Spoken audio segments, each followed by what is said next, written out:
So ayan po ang property along Barangay Road po na may 5 meters to 8 meters po ang lapad.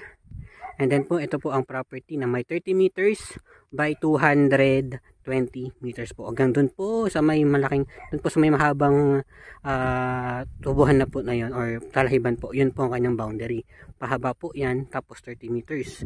Tapos po, ito po yung Barangay Road na may 5 to 8 meters. Barangay Road po ito, no, going to Lapas, Mutrico po ito, no. And then also going din po dito sa kabila, ayan po. Sa kabilang pong yan po ay going to Esitex Toll Plaza, Luisita, papunta ng Crescendo Ayala Land and Tari Aboitiz na may layo lang po from the property to Esitex, pakanan po. By the way, property to the cemented road po doon na nag-exist ay nasa 300 to 350 meters lang po. Going to the property, kakanan po kayo, 1 kilometer away lang po sa Toll Plaza. So ayan po yung property.